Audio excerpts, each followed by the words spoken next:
Bismillahirrahmanirrahim. Assalamualaikum warahmatullahi wabarakatuh. Nah, teman-teman sekalian, kembali lagi bersama saya Multazam Kiswan. Nah, kali ini kita akan menjelaskan terkait beberapa sifat-sifat yang dimiliki oleh material itu sendiri. Nah, dalam konsep yang saya akan jelaskan ini terkait dari beberapa pengujian yang dimiliki pada suatu material. Nah, ada beberapa sifat yang dimiliki dalam material ini sehingga dalam sifatnya itu bisa diuji. Nah, ujinya ini sesuai dengan standar yang telah ditentukan. Nah, kemudian ada disebut dengan uji impak pada material itu sendiri. Apa sih tujuan dari uji impak material itu? Nah, tujuan dari uji impak material ini bagaimana kita melihat material seberapa banyak atau seberapa bertahan dia menyerap energi saat mengalami benturan atau deformasi terhadap beban kejut itu sendiri. Ada beberapa metode yang dalam uji impak ini sendiri. Nah, metode dalam uji impak ini sendiri kita kenal dua. Yang pertama metode uji impak Charpy dan metode uji impak Izod. Di mana metode uji impak Charpy ini melihat seberapa besar ketahanan material, saat mengalami deformasi secara beban kejut atau secara tiba-tiba. Selain itu, uji material ini uji metode Charpy ini bertujuan untuk melihat juga seberapa banyak energi yang diserap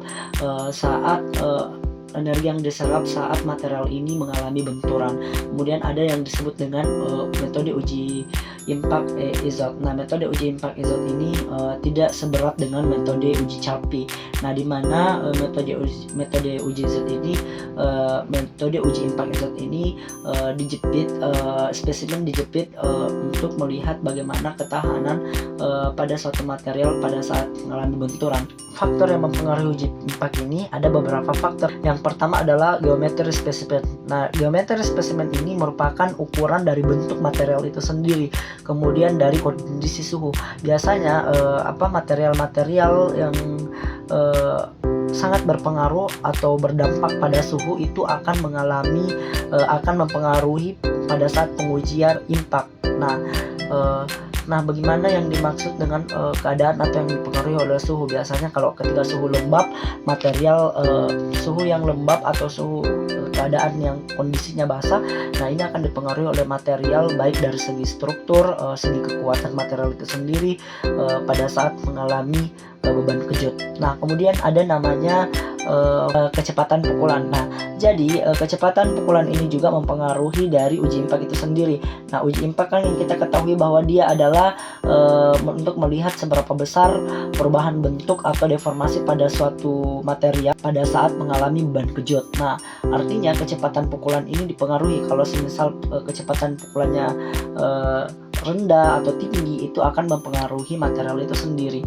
Nah, yang keempat juga ada disebut dengan kelembapan dan lingkungan. Nah, kelembapan atau dan lingkungan ini sama tadi dengan suhu. Apabila suhu biasanya suhu lingkungan itu panas atau dingin, ini akan mempengaruhi bentuk-bentuk struktural material baik melalui uji impak itu sendiri. Yang terakhir yang mempengaruhi dari uji impak ini yang itu disebut dengan metode pengujian.